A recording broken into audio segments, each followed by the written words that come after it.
Hey gamers, been playing some more video games, so I figured I'd drop into the old Patreon and let you know how it's been going. As I've said before, I'm trying to play a few things a bit out of my wheelhouse. I mean, we're not getting too crazy here. It's not like I'm jumping into like real-time strategy or something I just have no idea about. But I've played a few more indie games this past couple of weeks, so I figured I'd tell you how I felt about them. So let's do that. First off, I played a game called Her Story, which I believe got quite a few accolades when it was released. And I think it was written by the guy who wrote Silent Hill Origins and Silent Hill Shattered Memories. So, I'm not the biggest fan of those games. I think Silent Hill Origins is a pretty stupid story. Silent Hill Shattered Memories is probably the least offensive post Team Silent Hill game, and that's probably because it's barely a Silent Hill game at all. So you can kind of take it as its own thing, and it doesn't really mess around with anything. It barely tries to be a Silent Hill game. While the other post-Team Silent games feel like they want to be Silent Hill games and are failing at it, Shattered Memories just went off in it's just a completely bonkers direction with its whole psychology test thing where you answer a psychologist's probing questions between levels, and the levels kind of change depending on your answers. But whatever, this isn't about Silent Hill Shattered Memories, it's about Her Story. And I gotta say that despite the accolades, I was a bit lukewarm on it. I wasn't too big on it. So basically the idea is that you've logged into a police department's database. Then basically you're searching up interviews featuring this woman that was involved in a murder case. Her husband was murdered, and you've got to piece together from these videos what happened. Well, I mean, you kind of have to do that. There's no sort of goal or end point where the game goes, haha, you got it. You basically just go for as long as you want, and you just try and find as many videos as you can until you're satisfied. Basically, you type in a word, and you'll get 5 results, 5 videos that have that word spoken in them, and they're only about like 10 to 30 seconds long, most of them. And it's quite an intriguing premise. It's quite compelling to begin with. I don't think I even got half of the videos, but I feel like I got a gist of what was happening, and I thought what was happening was a bit contrived and silly. Like, it wasn't super realistic. That said, I didn't get all the videos, so who knows? I might have just been led down a complete red herring. But the twist that I uncovered was so kind of silly that even the game has a few lines where it's like, it lampshades its own silly twist. It's like, come on, really? That isn't what it is. And then it turns out, I think, that it was that. Whether or not there's some new shocking revelations that I just haven't discovered in this game yet, it got to a point where I wasn't that compelled to keep going, which isn't a good thing, no matter what videos I missed. So I can't say that this one really clicked with me, but I can say that the premise and the sort of context the game puts you in is pretty cool and pretty, I know, the buzzword, here it comes, it's pretty immersive. You're sat at a computer, and you're playing as someone sat at a computer going through files. You can even like open up a little, I think it's Othello game on the desktop, which lends some authenticity to the idea you're interacting with an old operating system. In that sense, it's pretty cool. I just think the game perhaps doesn't go far enough with the mechanical possibilities available with this premise. You could have multiple programs to do different things. You could have some kind of web search maybe to search up more information and different kinds of video. The scope of the game feels a little limited as it is, but your mileage may vary. You might really, really like this one. It's definitely not Silent Hill Origins, I can tell you that much. So, yeah, it's pretty cheap. I played it for a few hours. I think I got my money's worth. But I'm not super over the moon about it. I think my expectations were a little too high. It's a fun curiosity, and if you're at all intrigued by the premise, then I wouldn't say you're gonna feel shortchanged if you do give it a go, and you might get really into it. So, You might see a pattern with this Insider and the last Insider that I'm playing a lot of games that just suddenly become free or really cheap, and one game that I've actually been interested in playing for a while now that became free for a short period on GOG was Abduction. So Abduction is, I think it was a Kickstarted game, like the creators asked for a bunch of money for fans to help them make the game. I think it's the devs who made the Myst series of point-and-click games, and they sort of wanted to make a new game in that style. I don't think it's part of the Myst series. It's similar to that series in premise, in that you're thrown into a very mysterious place, and you're not given much context up front for what the place is and who used to live here and why you're there. And it's all about exploring the environment and sort of piecing it together yourself. And there aren't that many NPCs around, and you've sort of got to navigate the world, and you really build the story yourself. I haven't really played those Myst games that much, but I definitely felt like I was interested in playing a sort of modern interpretation of that. And unlike the Myst games that were basically a bunch of pre-rendered stills you'd click through, this game allows you to move in first person with fully 3D environments rendered in real time. Though there is the option, if you are so inclined, to make the game play like one of those old pre-rendered point-and-click games where you click from screen to screen. Though it's so much more convenient to just move through the environment yourself that I don't know how many people are actually going to use that feature, but it's there, and the more features, the better, I guess. So I didn't get that far in Abduction. I definitely thought the premise was intriguing, and I wanted to play more. The visuals are very nice, though maybe a bit too colorful. I actually had to turn the brightness of my PC monitor down because it was kind of hurting my eyes. how bright and colorful the visuals were. It might be because I play on game mode, which really has high brightness settings, but I don't know. I guess it's not a point in a game's favor when my eyes are literally hurting while playing it. But yeah, I feel like I may not be galaxy brain enough to play Abduction yet. I think I might need to go back and play those Myst games, because I was having a hard time. I don't play that many point-and-click games. I really like the genre, and when I get into one, I really get into one. But what this game was asking me to do was it kept going over my head.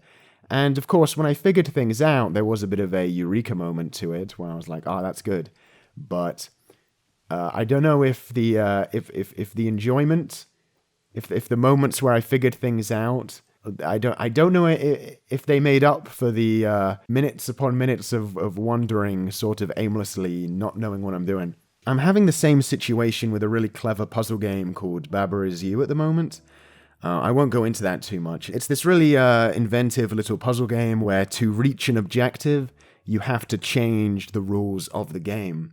You have to basically change what each element on screen does. So say there's, this is a really simple example, but say there's water in the way and the water kills you, you can perhaps change what the water does. So instead of the water killing you, maybe you can become the water and move it, or you can make one object get rid of the water by changing what that does, stuff like that. The only problem is that it's really satisfying to solve something, but I struggle so much to figure it out and sit there just in agony for minutes until I do. And of course, for both of these games, I'm not going to look up solutions because the game is figuring it out. It would be pointless for me to just get a walkthrough and get told what to do. It would basically be like playing an action game and turning on some mode where the character just beats the boss for me. Who cares? Abduction is definitely something I want to go back to, but I spent a couple nights sort of chilling out to it and just sort of being like, oh, this is nice and calming, until I reached a point where my head was hurting and I was like, oh God, what do I do? If you're a fan of those types of games, if you're a fan of Myst, I'm sure it's totally going to be up your alley. I just think I maybe jumped in at the deep end when it comes to these kind of games. And if you're really into them, if you're really into those old school point and clicks, you're probably listening to this like, oh God, Charlie's such an idiot. The game's not that hard, but I was struggling a bit. But definitely some promise. So I'll try and stick with them and see how things go. I like it when genres that don't get much mainstream attention get a return for the fans, and they feel uncompromised, and this definitely feels uncompromised, and for the fans of those old school adventure point-and-click games. In the same way, Devil May Cry 5 to me is like, a return to some classic action. I'm sure for Myst fans, this is like, finally, a return to some classic Galaxy Brain adventure gaming. So I'm definitely happy for those people, but it's gonna take me a while to really get into it. I played, I think it's 2016's Firewatch. I'm not sure who developed this. I think they're called Campo Santo. I think some of them might have had something to do with BioShock Infinite. I'm not sure, don't quote me on that. Unlike Abduction, which is a really gamey-ass puzzle game about using your noodle to progress, Firewatch is a much more laid-back, sort of first-person walking sim, I guess. I talked a bit about What Remains of Edith Finch on the last Insider, and that definitely felt like a walking sim in the sense that you're just sort of walking through this story and not much is required of you. Firewatch, I think, for a lot of people would still fall into that sort of category because it is just kind of walking and interacting with a few objects and letting the story transpire. I think it requires a little more from the player. You're put into this sort of little sandbox and asked to reach locations, and it's sort of up to you a bit to use a map and a compass to sort of get there. It's not like you're just given a wayfinder, like a marker on screen to just like guide you through the woods. Navigation is put into your hands a little more. You also get a few dialogue options, which don't substantially alter the game's story, but are a nice way of sort of letting you progress the dialogue in a bit of a personal way. It lets you feel like you have at least a tiny bit of ownership over the character you're playing, and you get to respond maybe in the kind of way, you'd respond. There are a couple of tiny changes here and there. I don't think the game would be substantially different without them, but it's nice to have something like that just to, play around with while talking, and it's not just a bunch of characters squawking at you. It's nice to see what the response to your responses will be. At least, at the bare minimum, right? So this game has quite an adult subject matter. You play as a 40-something married man whose wife, unfortunately, contracts some form of Alzheimer's. And basically, her mental state gets so bad, her family come and take her away from you. And you decide to take up a job as a fire watcher in a big national park, in some big ass woods, sort of to get away from everything and clear your mind. A very solitary job.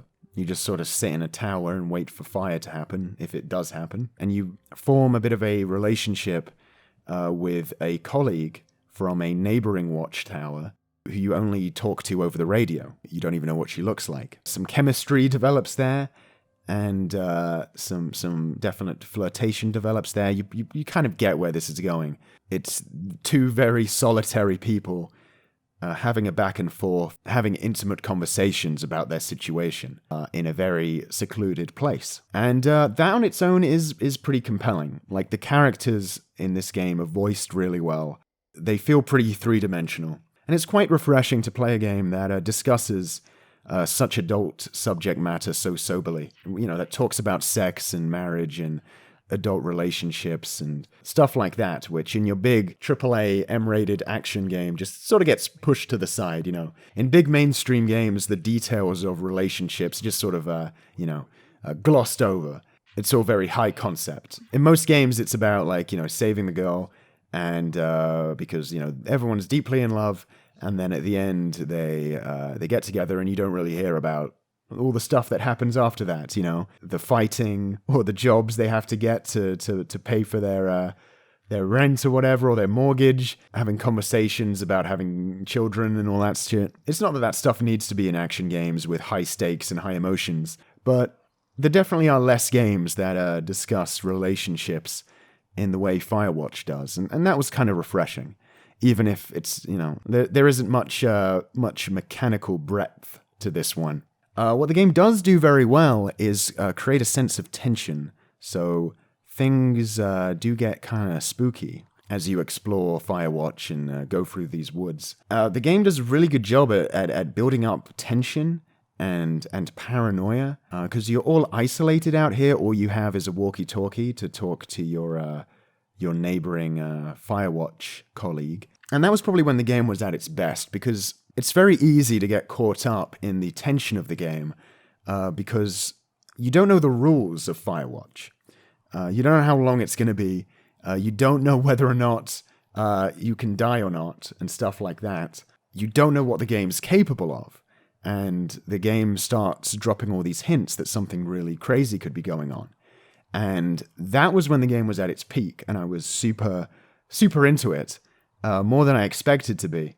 So mild spoilers coming up now. I'll try not to spoil too much, but if you want to play the game yourself, and you really want to know nothing, spoilers coming now. I'm going to just bring up the ending in a vague way. Basically, the game goes for a kind of subversive ending, which to me, when I beat it in the moment, felt very unsatisfying. The game builds up a lot of tension and then it sort of dissipates, and the game just kind of ends. In the moment, it felt very underwhelming. But looking back on it, I can see what the game was trying to do. The game was kind of about accepting the bad situation you're in and trying to face it head on, trying to tackle your problems instead of going and hiding from them, hiding in the woods. So the fact that the tension sort of dissipates, the mystery sort of dissipates, and the game says, look, you've got to deal with the real human issues, and the mystery can't be this big distraction that you want it to be almost. That's sort of the message, I think. There are some characters in the game that have a really tragic ending, because they didn't heed that advice. So the fact that the game ends kind of abruptly, like with an unsatisfying answer to some of the mysteries it proposes, definitely part of the point, is what I'm saying. The ending is both the game's biggest success and its biggest weakness, I think. Because on the one hand, you do really get caught up in the tension and the intrigue when the mysteries start, once the mysteries start developing. And in that sense, you're really on the same page with the protagonist because you're thinking what's going on, and you're probably coming up with all sorts of theories yourself, just like how the character is. And the sort of the message at the end is somewhat that, well, we got you, you were tricked. The point of the game isn't the escapism, isn't the mysteries, it's about dealing with real human adult problems. It's an effective trick, but in the moment, kind of unsatisfying. It's definitely a game where I was like, oof, when I beat it, and it took me a few days to sort of look back on it and go, oh, okay, I can kind of see what it was getting at. So really, if you like playing a game and then in retrospect looking back on it and going, wow, okay, that was kind of clever, I see what they were doing, then maybe you'll really dig Firewatch. I will say that if you hate walking games, this one has quite a good pace to it. It doesn't force you to walk and do nothing and listen to nothing for too long. There are a couple bits where it drags on a bit, but someone like me who's really used to playing fast-paced action and really getting to the meat of things, I wasn't too bored by it, and I was engaged by the characters enough to want to progress. I'm really not against or walking games or whatever. It's when I sign up for some fast-paced action and everything grinds to a halt, and suddenly I'm playing a walking sim before getting back to the action, that's when it's aggravating and feels kind of pretentious. But a game that's, that's the focus, and that's what it wants to be about, I can get into it if the story and the characters are compelling, and here I think they did a good job. But if you're going to play it, just keep in mind, this is a game way more about human interaction and the characters more than the plot and the mystery, because that's a bit of a red herring. But overall, I enjoyed my time. If any of this made you intrigued, then if the game is on a sale, it's a pretty cheap game anyway, then I'd say it might be worth having a look. But if you're really into story-focused and character-focused games that don't have much action in them, then I definitely say this has got a lot of merit to it, and you'll probably enjoy it. If I did, you probably will. Other than that, I've been trying to play Judgment, or Judge Eyes is the Japanese name. It's sort of a Yakuza series spin-off.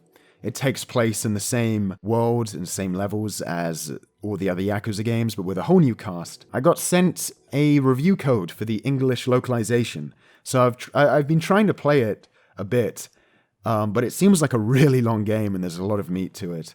So I don't really want to discuss it yet, but I will say that I'm having a good time.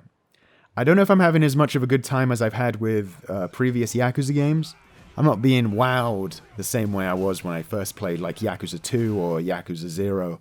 And it's definitely not a chill game like Yakuza 3. It's definitely got a lot of its own sort of spice to it.